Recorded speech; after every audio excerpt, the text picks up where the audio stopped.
Hello and welcome to Beyond the Bio. This week, I am delighted to be joined by Paul Fernandez, business strategist, performance marketing expert, and founder of The Growth Guys.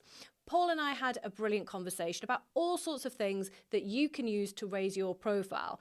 We talked about LinkedIn, which you all know that I love, and as well the benefits of speaking at events, all the different things that will bring, including network opportunities. So let's get stuck in.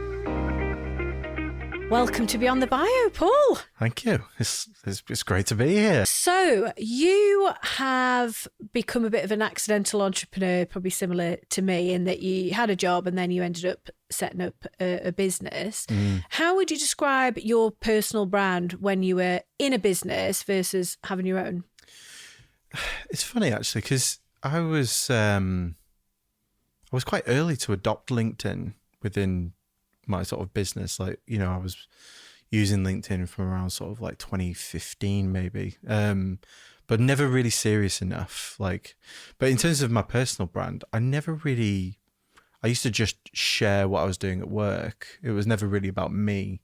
It was about what the company was doing, or, you know, job hunting, I guess, you know, a big part of it. Which is what LinkedIn was for. It was, yeah. It was that major job platform, wasn't it? But yeah, I don't think I really had or really gave personal brand much of a thought until I became a business owner. Yeah. Because it was purely, you know, I kind of caught on to the fact that, you know, visibility was kind of important for sales.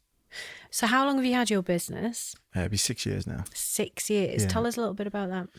So we formed in October 2019, unofficially, and then officially in April 2020. So literally just at the break of COVID. Excellent. Great time to start a business. Do you know what it was? It was a great time. Being, you know, we're growth marketers. We do a lot of advertising as well.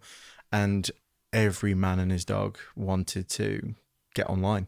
Yeah. So, you know, it was quite hard, especially early in the business, because we worked with a lot of e-com brands that they were fairly straightforward, you know, just sell more product online because we can't do it in our physical stores. But we were working quite closely, sort of like a year into the business, quite closely with Dent and Daniel Priestley. So we were working with quite a lot of corporates and lifestyle businesses, B2B style businesses as well. And so we kind of shifted our model slightly to adapt in that ecosystem a little bit more.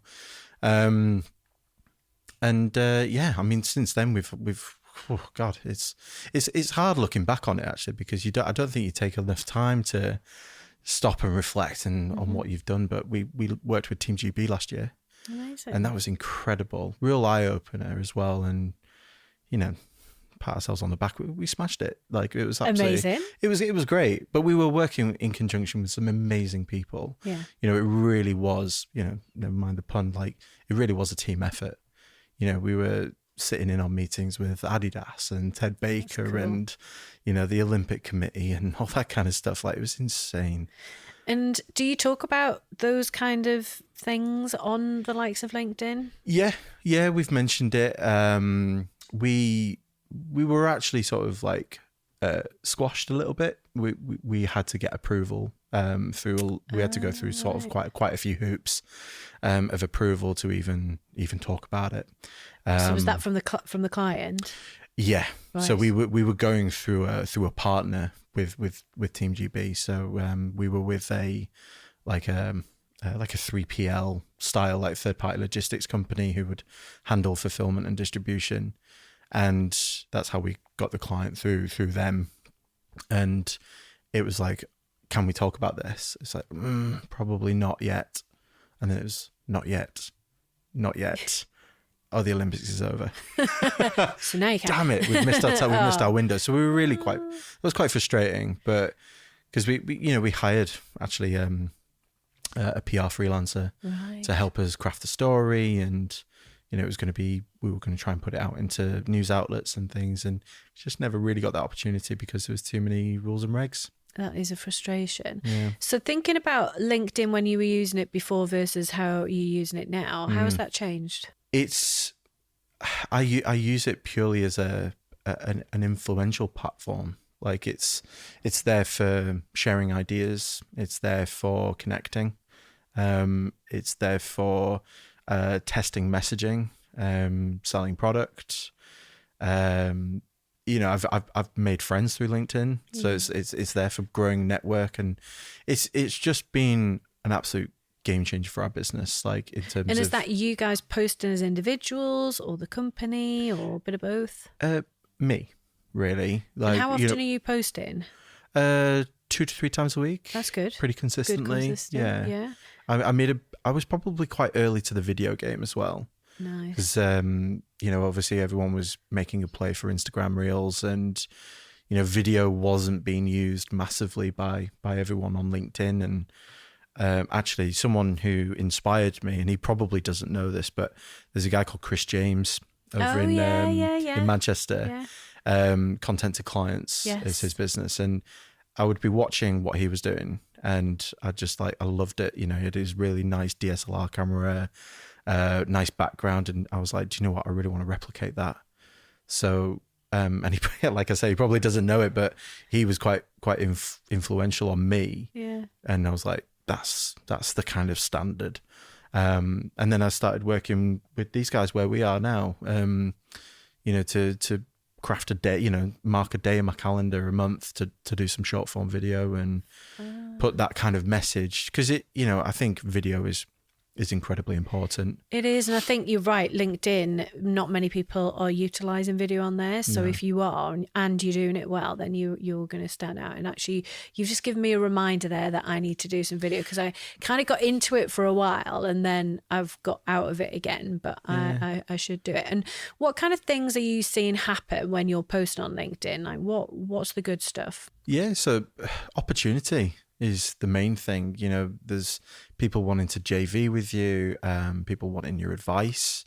And it's hard actually, because I always want to give, like my advice for free. And, you know, that's kind of what LinkedIn is for really, is like, if I can be influential with my advice or what I'm seeing working or my methodology, my principles, you know, that's what that's for. But then you'll often get people DMing you and say, you know, oh, can we jump on a quick call? Can I pick your brain? That kind of thing.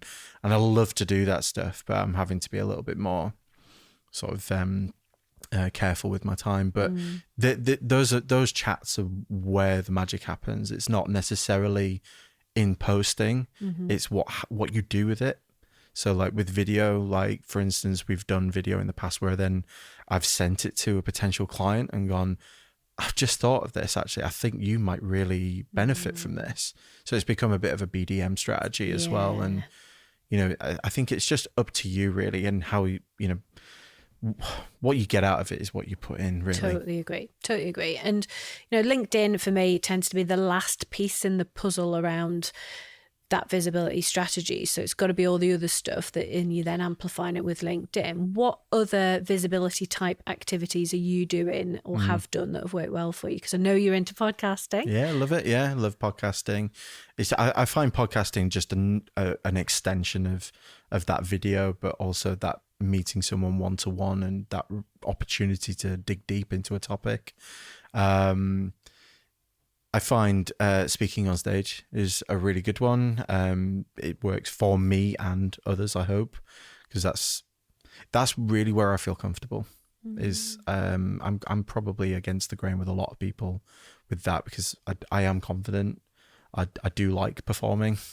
That's just who I am. And I think I've only really recently become comfortable with that. You know, like I spent years in a rock and metal band, and you know, I was the drummer at the back, and now you're the lead singer. Yeah, well, that's exactly what I say. Kind of like that. That's kind of like what I say with my business partner. My business partner was actually the lead singer in that rock and metal band.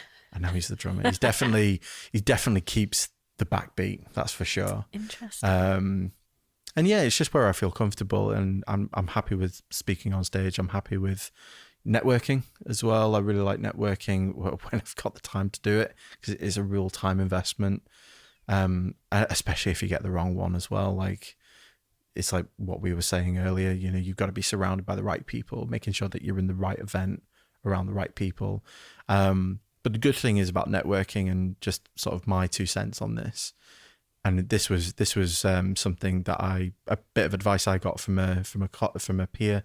He said it's never about the people in the room; it's about the people they know, because that's how the networking happens naturally. It's like, oh well, I've just had an hour with this guy. He could probably help you do this, and if you've made a lasting impression on someone, which is really important, then opportunity will flow. Absolutely, that's so helpful. So with the speaking side of things, what is your strategy around that? Are you pitching yourself? Are people coming to you? Are you charging people to speak? Are you doing free stuff? Where are you going? Is it online? Is it in person? Tell me about that. Yeah, so no, I don't charge to speak. I think there'll be an ROI in the opportunity in who I'm speaking to. So no, I don't charge. Mixture of online and on stage. You got a preference? Live. I do like it live, in person. I think you feed off the energy. You can read in the room. Yeah. See people's reactions. You know, I come from a performing arts background. So reading the audience reaction, whether there be a fourth wall or not, is really, really important, because it's ambient. You can really feel the energy, which sounds a bit woo-woo, but you know, you really can. And the setup makes a difference, you know, as you know, whether or not you've got like a little pokey stage or, you know, it's a big theatre, it doesn't really matter. You feed off the atmosphere that's happening there and then. So live is definitely a preference. Pitch myself. Yeah, pitch myself now. Yeah. And do you have any strategy around how you follow up after a speaking event, or do you just wait for people to come to you? What happens? So I've tried all manner of different sort of techniques with it, really. One recently was using scorecards, you know, flinging up a QR code where people can do like a really quick assessment. That was really cool. Some quick leads from that. I think essentially, you know, people you can just follow up with. It's about data capture from the audience, because as much as, you know, you might get an attendee list, you don't really know who's been listening to you, whereas something like a scorecard it's live and in the moment, and you know those people have just been listening to you and watching it. So, I mean, when you get those attendee lists, you know, using that data essentially to just go, here's something I'm releasing, or here's something I'm talking about, or here's a webinar you might be able to come to. That's quite interesting as well. But it's mainly with the organisers and the other speakers I find quite interesting as well. How, you know, is there an opportunity to collaborate with those people?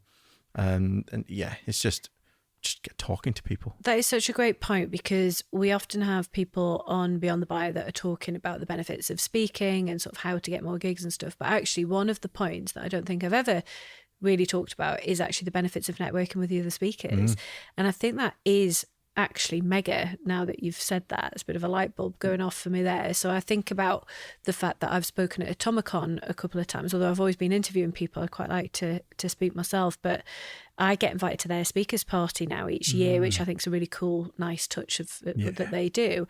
And actually the networking that goes on at that and the people that you get to meet each year is really special. Yeah. So it's similar, and actually that needs to be part of someone's speaking strategy, is how do you engage with the other speakers, because they're going to be at a certain level. People don't speak at events unless they're, you know, they're known for something and they've got some level of experience and authority. Exactly. Yeah. So you're absolutely right. And around that collaborating, and they will probably have a podcast or an event themselves. So it's leveraging that and making those connections. Don't get me wrong. I've spoken at some events where, you know, the headline speaker will just come on, do their bit, and then go away. And that's fine. That's their right. You know, they can do that. I choose not to do that.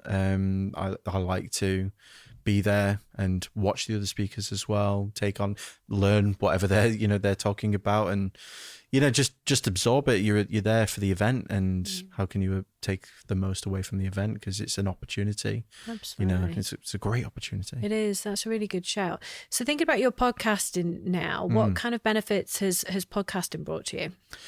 It's live training. It's getting better. It's how do you get better at talking to people? How do you get better at being curious? How do you get better at, staying on track with the topic that you're talking about, whilst veering into the depths of their career or the depths of their project or whatever. And it's just the meeting people. Like, I'm very much a people person. Whether it be in person or online, it doesn't really matter. I mean, I prefer live, but just getting to know someone and like understanding how can you help them, how can they help you, how can you collaborate, how can you stay in touch, how can you follow up. But it's also for the people watching or listening to the podcast as well. What are they getting from it? And I think just that, I very nearly became a teacher.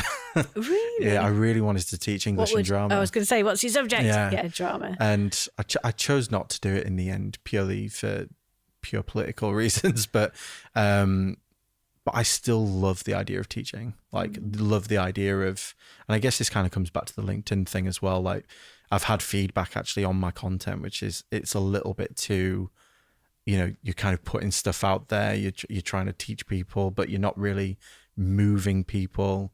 And so that's been kind of like top of mind with what I'm doing with my content. It's like, it can be very teacherish, but actually what you've got to do is you've still got to inspire, entertain, and all that kind of stuff. And that's, I'm still learning with all that kind of stuff. Do you find that your podcast acts as a good business development tool? Hugely. Massively. And is that with the guests that you have on, or is it with people listening to the show? Both. You might have some people that get in contact with you and say that was really good, or just watched it, can't believe how, that, can you put me in touch with that person, and you become the connector. But then people applying to come on the show, so we have an application, because not everybody can come on, unfortunately. Or it might not be the right fit. And on that point, what is a great pitch to you? Because I get pitched quite a lot as well, and I think it's useful for people listening to know, as a host, what does good look like? I think you've got to know your story.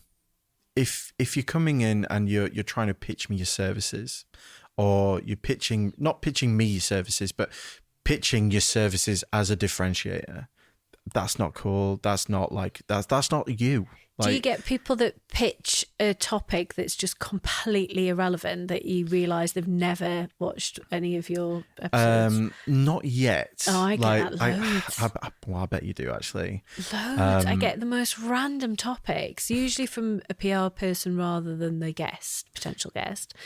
And I just think, what? So we added a question in our sort of guest form where it says, what is your favourite episode of Beyond the Bio and why? Nice. So we thought that was quite clever. But even that, sometimes, you read it and you go, you didn't listen to that episode. Yeah. I mean, that's the other thing as well, is like, you can totally tell when people have like, there's certain questions, because we use Score App for the application as well, which is really good actually, because you can see the data on the back end. But that's a good shout. It's just when people pitch their services, when clearly they have not researched you at all, like, do they even think they'll get on with you? Because, it's not just the hour that we speak, there's like the half an hour before where we're kind of going through the episode potentially. There's the chat afterwards, and that's kind of still got to be quite fluid. And, you got to want that person in the room with you. It's not just about them. It's about how the feeling is. What would be some standout pitches that you've had? Like, what advice could you give people of things they should include to really impress? Yeah, I think a bit of your origin story would be nice. Where have you come from? Like, what's got you to this point today? Because that's what I'm interested in. As much as the value comes from how they've grown their business, or, it might be a tactic or a technique or a methodology or whatever it might be. That's the value. But I think what's really interesting is where they've come from. Like, what is it that's inspired you to get to where you are now? Why are you an entrepreneur? Why are you a business owner? Why did you use that technique? Did you learn that from a mentor? Did you learn that from a company you were working in? What's the backstory? Like, what's the meat? So is the story the personality? Yeah, absolutely. And bringing that personality is huge, by the way. Like, people underestimate their own personality, actually. Yeah. I've met some people who really just undersell themselves. They're just amazing at what they do, and they're really interesting and funny and what have you. Not all prerequisites for a personality, by the way, but and they just really undersell themselves. It's like, no, I'd love you on because I know you've got this really No, you're great. So I quite like pitching for people to come on. I was as just well. about to ask you that. What's the ratio between you accepting pitches versus you pitching for individuals that you want on the show? I'd go as far as saying it's 75-25, 75 in favour of me pitching them. Interesting. Because I do quite like curation. Yes. Like, I do quite like to curate my content. So it's, so I've it's not like a control thing. It's more of, I want to be able to control the standard. So it's like, and I think that's quite speak to people I want to speak to typical, as well, yeah. isn't it? Yeah. And then you get more from it. It can be more engaging. Yeah. So actually, those cold pitches, they're unlikely to ever be the biggest source of guests, really, are they? So that's why people need to try even harder to come across and pitch themselves in a really. And I do read every single pitch, by the way. And do you reply to them all? I will personally reply to them all, Yeah. One of my team would reply to all of them. And we sometimes get a bit pushback when we've politely said no to someone. They don't like it, which is a shame. Yeah. Well, that's just the nature of the beast, really, isn't it? It's like you can't win them all.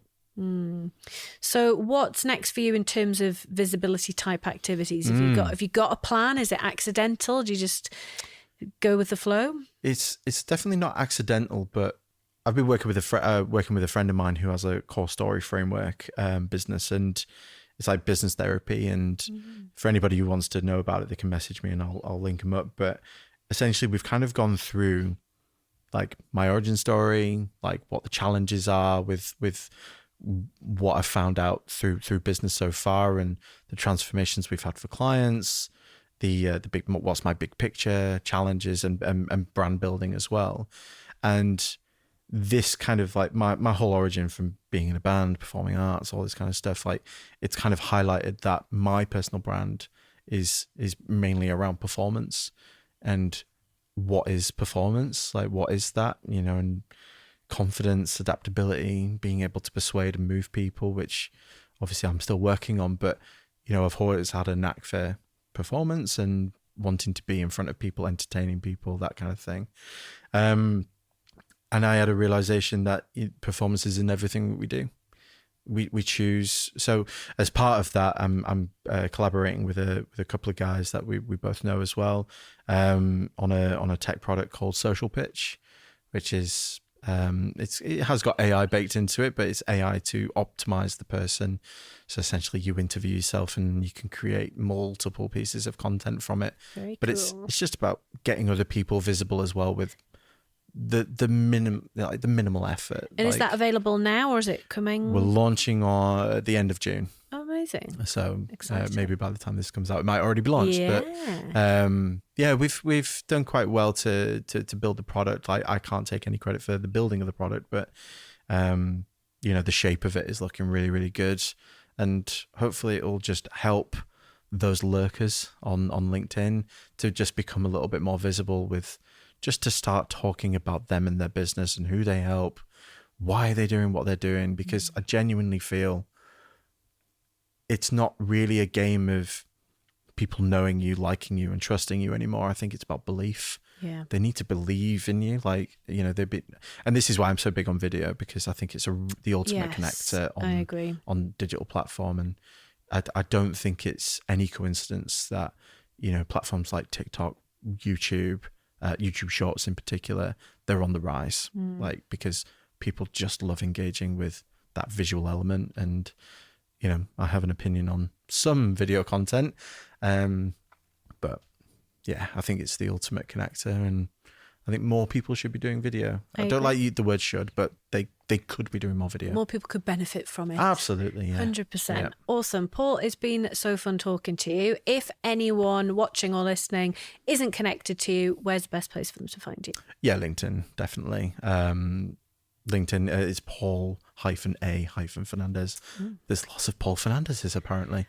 Wow. So I was late for my domain, but LinkedIn mainly, and Instagram as well. Pop those links in the show notes to make it super easy for you to find Paul. Thank you very much. Amazing. Thanks.